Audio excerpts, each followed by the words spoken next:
नमस्कार प्यारे बच्चों, आज दिनांक 8/7/2021 10th क्लास के लिए मैथ्स 1 का फर्स्ट चैप्टर 2 चरांक वाले रेखीय समीकरण। इस चैप्टर में हम लोग प्रश्न संग्रह 1.2 कर रहे थे। 1.2 में अभी मैं सिर्फ आपको सिखाता हूँ कि सारणी कैसे बनाई जाती है, सिर्फ ये सीखते हैं। ये ग्राफ वगैरह हम लोग बाद में देखेंगे, पहले एक पार्ट आप अच्छे से समझ लो, सारणी कैसे बनाई जाती है, क्योंकि ये भी पूछा जाता है एग्जाम में कि आलेख बनाने के लिए सारणी पूर्ण कीजिए। जैसे पहला सवाल पूछा था, सिर्फ सारणी पूर्ण करनी थी, आलेख नहीं बनाना था। तो आप पहले सारणी समझ लो, आलेख विधि से कैसे हल करते हो हम बाद में देख लेंगे। तो दूसरे का पहला सवाल देखिए, क्या है x प्लस वाई बराबर 6। x प्लस वाई बराबर 6, ये पहला समीकरण है। दूसरा समीकरण x माइनस वाई बराबर 4। दूसरा समीकरण है x माइनस वाई बराबर 4। इसकी सारणी बनानी है। सारणी कैसे बनाते हैं, पहले x लिखते हैं, फिर y लिखते हैं, फिर x कॉमा y लिखते हैं। अब देखो x का मान अगर मैं 1 रखूं तो 1 में कितना जोड़ोगे तो 6 आएगा।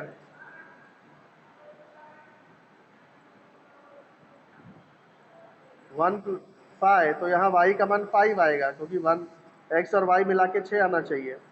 तो इधर आंसर क्या आ जाएगा, 1,5।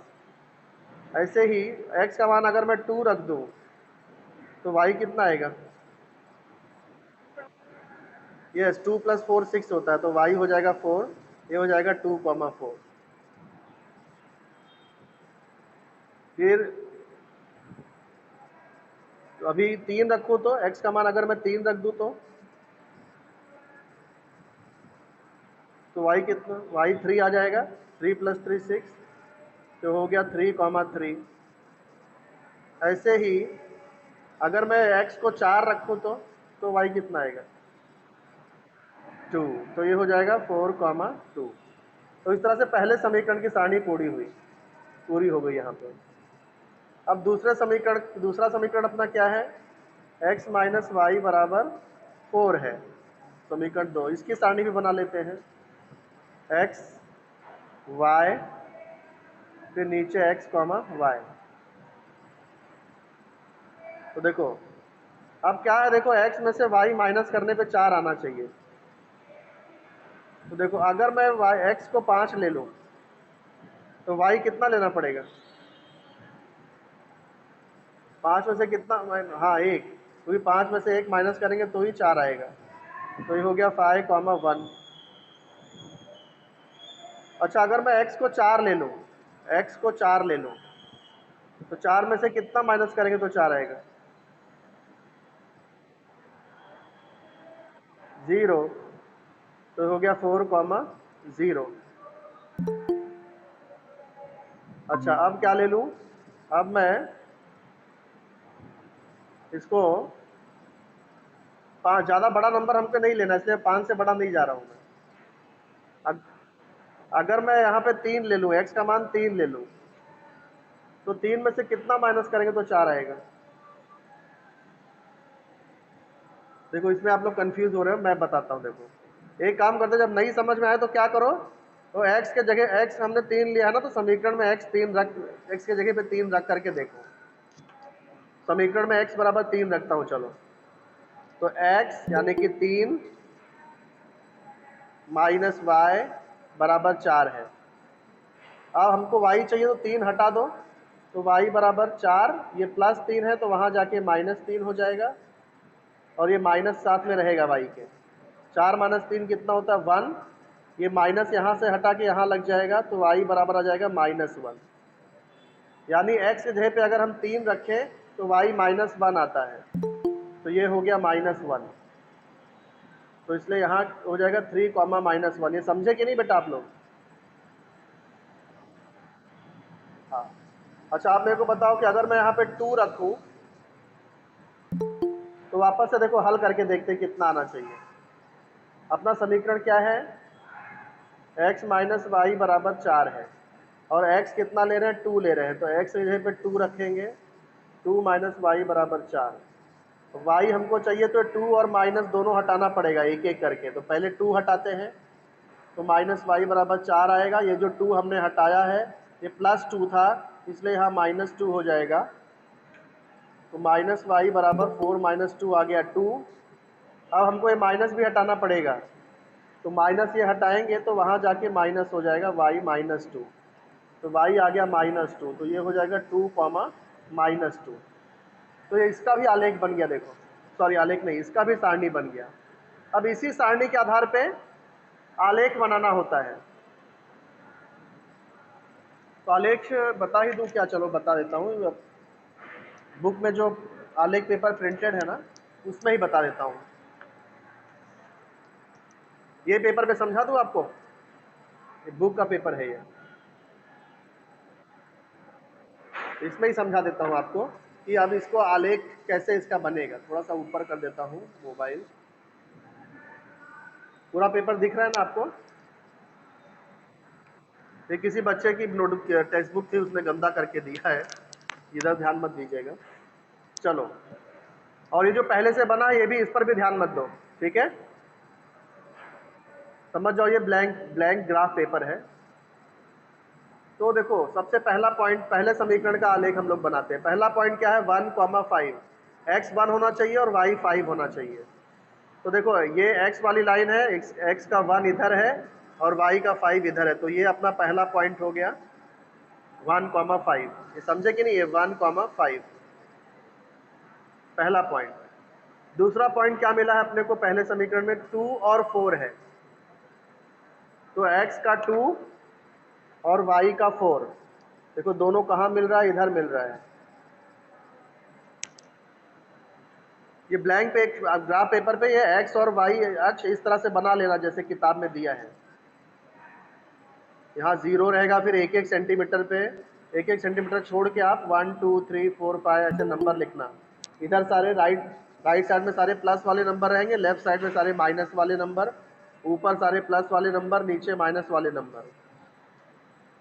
और ये याद रखना, ये आपका x अक्ष है, ये आड़ी रेखा, और ये जो खड़ी रेखा है y अक्ष है। तो सारणी में पहला नंबर जो रहता है वो x का रहता है। तो हमने दूसरा बिंदु भी स्थापित कर दिया है। तीसरा है 3,3, तो 3,3 कहाँ पर है, ये 3 और ये 3, देखो ये 3 और ये 3 यहाँ पे मिल रहे हैं, तो ये 3,3 हो गया। उसके बाद क्या है 4,2, तो ये रहा 4 और ये रहा 2, 4 और 2 मिलके यहाँ मिल रहा है। तो देखो चारों पॉइंट एक लाइन में आना चाहिए। जब चारों पॉइंट आपको मिल जाएंगे तो क्या करना है, स्केल की सहायता से आपको ये चारों पॉइंट्स को मिला देना है। ये चारों पॉइंट्स को मिला दिया, दोनों साइड एरो बना देना है। अब एक कौन समीकरण का आलेख हमने बनाया था, हमने समीकरण x प्लस वाई बराबर 6, इस समीकरण का आलेख बनाया है। तो यहाँ समीकरण लाइन के ऊपर लिख देना x प्लस वाई बराबर 6, इस तरह से समीकरण लिख देना।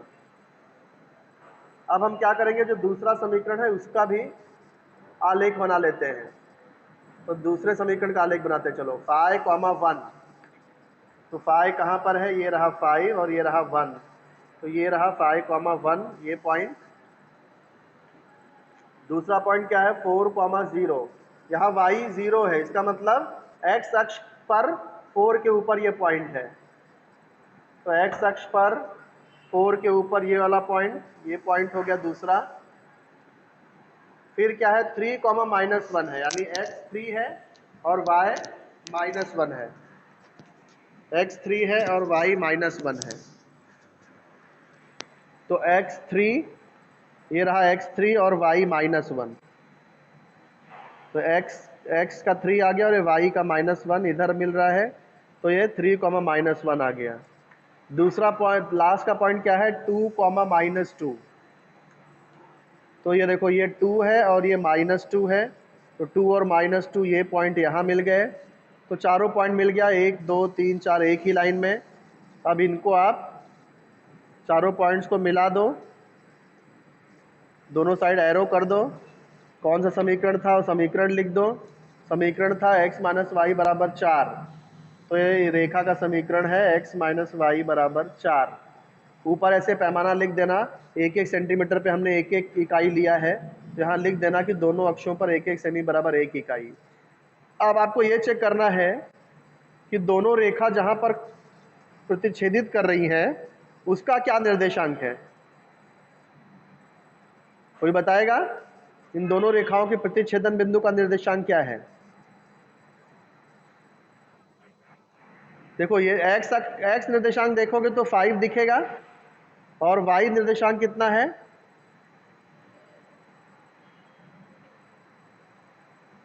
बोलो बेटा, 1 है, तो 5, 1। तो ये इस समीकरण का हल हो गया। 5 पॉइंट है ना, इसको बोलते हैं हल। जैसे में हल कर रहे थे ना, तो लास्ट में हम लोग लिखते थे x, y बराबर 5, 1 समीकरण का हल है। तो ये आलेख विधि से आ गया। ये दोनों समीकरण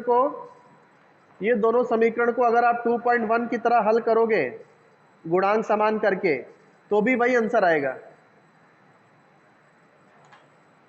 तो यहां भी आपको लास्ट में लिखना है, क्या लिखना है? समीकरण का हल।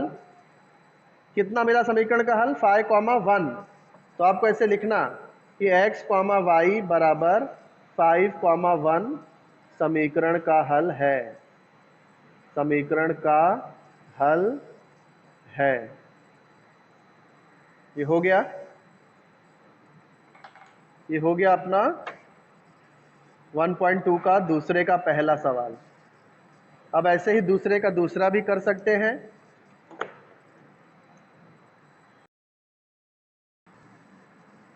हाँ, तो जैसे मैंने आपको ये 1.2 का ये दूसरे का पहला सवाल समझाया था, इसको बोलते हैं युगपत समीकरण को आलेख विधि से हल करना। इसी तरह आप बाकी के सवाल भी हल करिए। कहीं कोई अगर परेशानी होगी तो हम लोग फिर से उसकी आगे की चर्चा करेंगे। हाँ, पहले जैसा ही बाकी सब भी करना है। खाली ये याद रखना कि x के जगह पे हम कोई भी नंबर ले सकते हैं, लेकिन बहुत बड़ा नंबर मत लेना, ठीक है? और x का मान आप समीकरण में रखोगे तो y का मान भी मिल जाएगा। फिर इस तरह से दो x और y के 4 मान निकालने हैं। फिर हमको आलेख पर, चारों बिंदु को आलेख पर स्थापित करना है जैसे हमने किया था। फिर उसको मिला देना है तो एक समीकरण का आलेख मिल जाएगा। फिर वापस से दूसरे समीकरण के लिए भी फिर से सारणी बनानी पड़ेगी। x का कोई भी मान अपने मन से लेना है, कोई भी उचित मान, छोटे नंबर ही लेना ज़्यादातर। फिर x का मान समीकरण में रख के हल करोगे तो y मिल जाएगा, और इस तरह से 4 x और y के मान मिल जाएंगे। चारों बिंदु स्थापित करेंगे जैसे हमने किया था, सबको मिला देंगे तो दूसरे समीकरण का आलेख भी मिल जाएगा। ये दोनों रेखा जहाँ पर प्रतिच्छेदित करेगी उसका निर्देशांक लिख लेना, और वही उन दोनों समीकरणों का हल होता है। आप समझ गए? हाँ, तो मैं चाहूँगा कि जैसे मैंने पहला सवाल आपको समझाया है दूसरे का, वैसे ही बाकी सवाल भी आप लोग हल करिए। ओके, तो अब शुरू करते हैं प्रश्न संग्रह 1.3। शुरू करें। 1.3 देखो कैसे करना है, एक बात याद रखो जरा, इसको बोलते हैं निश्चयक। निश्चयक 3, 2, 4, 5। अच्छा, मैं सोच रहा हूँ प्रश्न संग्रह करने के पहले थोड़ा सा इसका बेसिक भी समझ लेते हैं,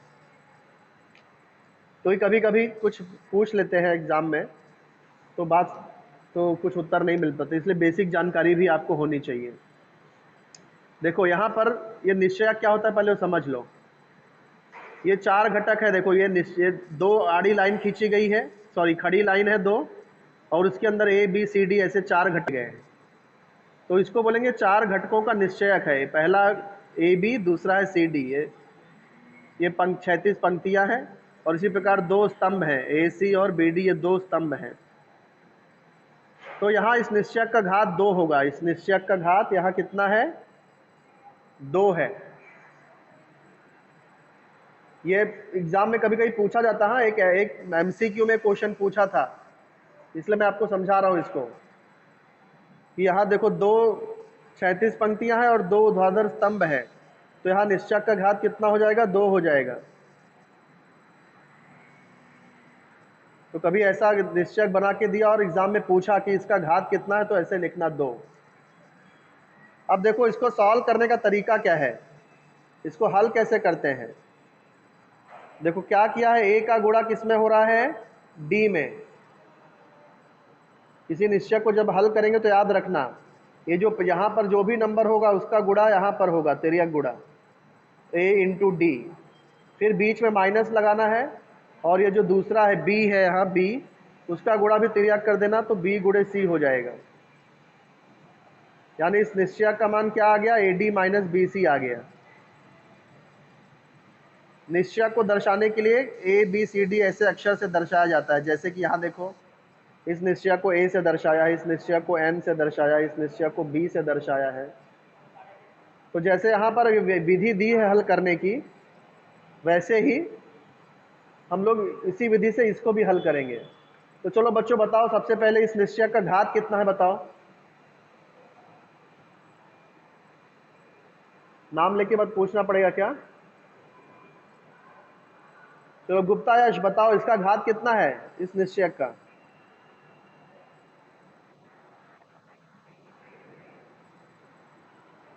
पेपर नहीं दिख रहा है?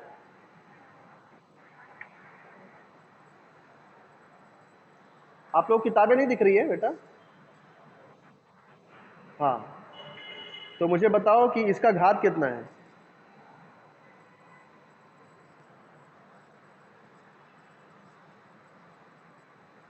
नहीं पता? देखो बेटा, अभी मैंने समझाया था, ध्यान से सुना करो। देखो यहाँ पर जब दो लाइन है, मतलब दो पंक्तियां है और दो स्तंभ है, देखो, तो उसको हम लोग बोलते हैं निश्चय का घात 2 है। तो यहाँ भी देखो, ऐसे भी 2 लाइन है और ऐसे भी 2 लाइन है, तो कितना घात हुआ? 2 घात। तो वही तो पूछ रहा हूँ, फिर क्यों बोल रहे हो नहीं मालूम? इसका इसका घात कितना है? इसका घात 2। अब हम लोग सीखेंगे कि इसको हल कैसे करते हैं, ध्यान से देखना। हाँ, ये निश्चयक है, यहाँ 5, 3 और 7, 9 है। माइक बंद कर लो बेटा सब लोग, अब सिर्फ समझना है ध्यान से। मैंने क्या समझाया था, ये जो पहला नंबर होता है तिर्यक गुणा हो जाता है 9 के साथ, तो ये 5 गुणे 9 हो गया। उसके बाद बीच में माइनस का चिन्ह लगाना है, और ये जो 5 के बाद जो दूसरा नंबर था उसका भी तिर्यक गुणा कर देना है 7 के साथ में, तो 3 गुणो 7 हो गया। 5 नवा कितना आता है? 45। 3 सत्ते कितना आता है? 21, और बीच में माइनस, तो दोनों को माइनस करोगे 24 आ गया। तो ए का मान, ये निश्चयक ए का मान 24 आ गया। कोई डाउट? ऐसे ही देखो दूसरा निश्चयक, किसी को ना समझे तो तुरंत पूछना बेटा मुझसे। निश्चयक n बराबर देख लो, -8 2 है और -3 4 है। हमेशा की तरह 8 का -8 का 4 में गुणा हो जाएगा, -8 गुणे 4। अब देखो यहाँ बड़ा कोष्ठक ये लोग क्यों ले रहे हैं? जब कोई भी नंबर माइनस में रहता है तो उसको हम लोग छोटे ब्रैकेट में लिखते हैं। जब आप छोटा ब्रैकेट यूज कर रहे हो तो ये जो ब्रैकेट था, ये ब्रैकेट बड़ा बन जाता है। छोटा ब्रैकेट आप किसी नंबर के लिए यूज कर रहे हो तो फिर उसके बाद फिर से छोटा ब्रैकेट नहीं लगा सकते, उसके बाद बड़ा ब्रैकेट लगाना पड़ता है। तो ये नंबर माइनस में था इसलिए छोटा ब्रैकेट लगा दिया, -8 गुणे 4। छोटा ब्रैकेट यूज किया है तो इसलिए यहाँ पे बड़ा ब्रैकेट से बंद करना पड़ेगा। माइनस, बीच में माइनस लगता है देखो, फिर से 3 माइनस में है तो इसे छोटे ब्रैकेट में -3 लिखा, -3 गुणे 2, -3 गुणे 2, ये माइनस में है इसलिए छोटे ब्रैकेट में लिखा। फिर ये दोनों ब्रैकेट बड़े ब्रैकेट लगाना पड़ेगा, इन दोनों ब्रैकेट की जगह पे बड़ा ब्रैकेट लग जाएगा क्योंकि यहाँ छोटा ब्रैकेट लगा है। तो अब देखो ये 8 चौक 32 होता है, और माइनस इंटू प्लस माइनस, तो ये माइनस इंटू प्लस माइनस, 8 चौक 32। ऐसे ही यहाँ पे देखो, ये माइनस तो वैसे ही लिखा है, माइनस इंटू प्लस माइनस, 3 दूनी 6। अब ये माइनस और माइनस प्लस हो जाता है तो इसलिए -32 वैसे ही लिखा, माइनस माइनस प्लस, ये 6 वैसे। अब -32 और +6 है, तो मैंने इसे कैसे समझाया था, ये +6 और -32 का भी 6 कट जाएगा, तो -32 में से 6 अगर कट गया तो कितना माइनस बचेगा, -26 ही बचेगा। तो इसलिए n का मान आ गया, निश्चयक n का मान आ गया -26। ऐसे ही निश्चयक b का मान ज्ञात करना है। देखो तो ये 2√3 इंटू √3 है, तो इनका तिर्यक गुणा हो गया। अब यहाँ बड़ा ब्रैकेट नहीं लगोगे तो भी चलेगा, छोटे ब्रैकेट से भी काम चल सकता है, क्योंकि अंदर कहीं छोटा ब्रैकेट यूज नहीं हुआ है। कि -9 का 2 में गुणा, तो 2, चाहे 9 गुणे 2 लिखो या 2 गुणे 9 लिखो, वो चलेगा। बड़े ब्रैकेट की आवश्यकता नहीं है, यहाँ पर छोटा ब्रैकेट ही लग जाएगा। अब इसका गुणा जरा आप समझ लो बेटा अच्छी तरह से। कभी भी √3 इंटू √3 यानी 3 होएगा हमेशा। √5 इंटू √5 √5, √6 इंटू, मतलब एक ही रूट अगर 2 बार आ रहा है तो फिर वही नंबर आ जाता है। जैसे √3 इंटू √3, तो √3 इंटू √3, चलो ऐसे समझाता हूं मैं आपको। √3 गुणे √3 करो तो क्या आएगा, √9 आ जाएगा। 3 त्रिक का 9 होता है ना। पहले रूट का समझ लो, लेकिन 9 का वर्गमूल कितना होता है, 9 का वर्गमूल,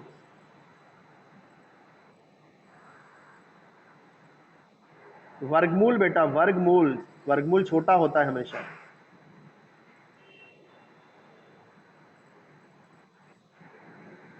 3 है ना, 3 का वर्ग 9 आता है ना। 9 का वर्गमूल 3, 3 त्रिक का 9 होता है।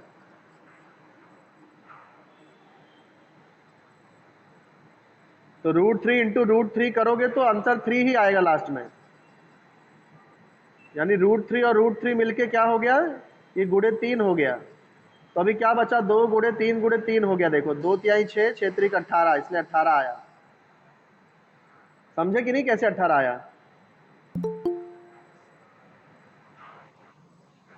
ये देखो ठीक है, फिर से बता रहा हूं, ये 2 तिहाई 6 होता है, ठीक है, 2 तिहाई 6, फिर गुणे √3 इंटू √3 कितना होता है, 3 होता है।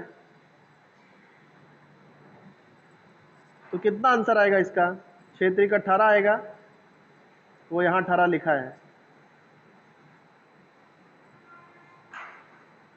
ये नियम बेटा आप लोग समझ लो जरा, जैसे कि √3 गुणे √3 है तो उसका आंसर 3 ही आएगा। √5 है इंटू √5 है तो 5 आएगा। √7 इंटू √7 है तो 7 आएगा। याद रहेगा। ऐसे यहाँ भी देखो √3 इंटू √3 कितना होता है, 3 होता है। √3 इंटू √3 3 होता है। 2 तिहाई 6 होता है, तो 2 तिहाई 6, √3 इंटू √3 3, फिर वापस गुणा कर देंगे तो 18 आ जाएगा। क्लियर। समझे तो आगे बढ़े। फिर देखो 2 9 18, तो इधर भी 18 आ गया। 2 9 18, तो 18 माइनस 18 0, तो थर्ड निश्चयक बी का मान कितना आ गया, 0 आ गया। ये बात समझ में आई कि नहीं आई बेटा, अच्छे समझ लो।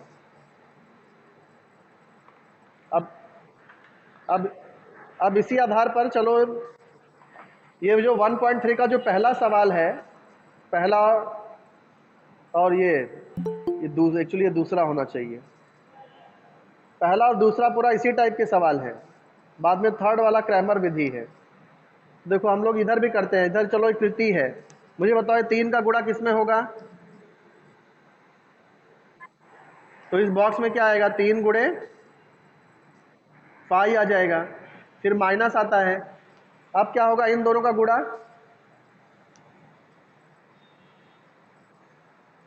इस बॉक्स में क्या आएगा बताओ। हाँ 2, इधर 4 ऑलरेडी लिख दिया तो इधर 2 आएगा, 2 इंटू 4। तो यहाँ 3 इंटू 5 लिया था, तो 3 पचे कितना होता है,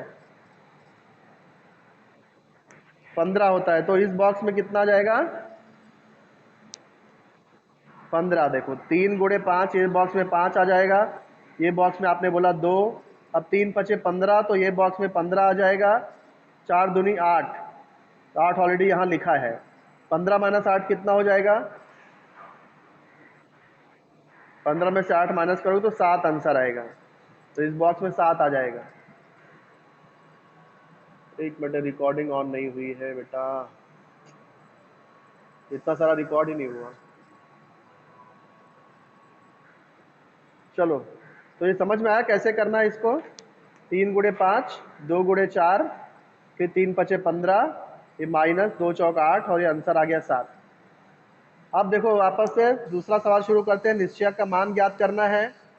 क्या निश्चयक है? -1, 2 और 7 और 4। तो इसे कैसे हल करेंगे हम लोग? नोटबुक में इसे हल करके दिखाता हूं मैं आपको। चलो नोटबुक में सॉल्व करता हूं मैं। कौन सा कर रहे हैं? दूसरे का पहला सवाल कर रहे हैं। क्या निश्चयक है? -1724, -1724, यही है ना? एक बार फिर क्रॉस चेक कर लो, -1724। अब इसे कैसे हल करेंगे देखो, यहां से शुरू करते हैं। -1 का गुणा किस में हो जाएगा? तो देखो ये -1 है तो इसको ब्रैकेट में डाला करो बेटा, -1 इंटू 4। ये आदत डाल लो, माइनस में हो तो ब्रैकेट में छोटा ब्रैकेट यूज करो, उसके बाद इसे बड़े ब्रैकेट से बंद करना है। याद रहेगा ये? माइनस, फिर 7 का गुणा 2 में हो जाएगा तो 7 गुणे 2 हो गया। अब देखो ये कितना आंसर आएगा? -1 इंटू 4, -4, फिर ये माइनस 7 दूनी 14। तो अब मुझे बताओ -4 और -14 कितना माइनस हो गया टोटल? -18। तो ये हो गया अपना दूसरे का पहला। समझ में आया? अब दूसरा शुरू करते हैं। दूसरा क्या है? 5 3 -7 0, 5 3 -7 और 0। कैसे हल करेंगे? 5 का गुणा हो जाएगा 0 में, माइनस 3 का गुणा हो जाएगा -7 में, 3 गुणे, अभी माइनस में इसलिए मैं छोटा ब्रैकेट यूज कर रहा हूँ, 3 गुणे -7। तो यहाँ पर ये बड़ा ब्रैकेट हो जाएगा, ये छोटा ब्रैकेट। क्लियर? 5 0 किसी का भी गुणा 0 में करो या 0 का गुणा किसी में करो तो उत्तर 0 ही आता है। ये देखो माइनस प्लस माइनस हो जाएगा, -3 सत्ते 21। अब ये क्या हो जाएगा? देखो 0 तो लिखने की जरूरत नहीं है, माइनस इंटू माइनस प्लस होता है, तो प्लस 21 हुआ, प्लस 21 यानी कि 21 ही। दूसरा भी हो गया। अब शुरू करते हैं तीसरा। तीसरा अक्सर लोग देख के घबरा जाते हैं क्योंकि बटे में है। तीसरा क्या है? 7/3, सॉरी दिख नहीं रहा है, 7/3। चलो यहाँ पे लिखता हूँ मैं, 7/3। फिर नीचे क्या है? 3/2, नीचे है 3/2। फिर क्या है? 5/3 और 1/2, 5/3 है और 1/2 है। अब कैसे करेंगे देखो, 7/3 का गुणा 1/2 में हो गया, माइनस 5/3 का गुणा 3/2 में हो गया। अब आगे चलते हैं। देखो ऊपर का गुणा ऊपर, 7 एकम 7 और 3 दूनी 6, 5 तिहाई 15, 3 दूनी 6। यस, तो देखो यहाँ पे 6, नीचे 6 कॉमन है ना, 6 दोनों में 6 आ रहा है, तो इसको एक ही बार लिखा जाता है और ये 7 - 15 हो जाएगा। तो 7 - 15 कितना होता है? देखो +7 और इसके अंदर -7 कट जाएगा, तो -15 में से -7 कट गया तो कितना माइनस बचेगा? -8 बचा, नीचे 6 हो गया। इसको और छोटा कर सकते हैं हम लोग, 2 चौक 8, 2 तिहाई 6, तो इसका आंसर आ गया -4/3। ठीक है बेटा? तो ये मैंने देखो पहला और दूसरा पूरा हल कर दिया है। तो अब मैं यहाँ पर, आप लोग लेफ्ट मत होना, मैं चाहूँगा कि 1.2 का दूसरे का पूरा सवाल आलेख विधि से हल करिए और 1.3 का 1 2 भी अपने मन से हल करना। अब मैं जरा देख लेता हूँ कितने लोग जुड़े हैं लाइव लेक्चर में अपने। 1 2 3 4 5 6 7 8 9 10, केवल 10 लोग जुड़े हैं। ठीक है, फिर इन्हीं लोग की अटेंडेंस लगेगी। तो अभी यहाँ पर लेक्चर समाप्त कर रहा हूँ मैं।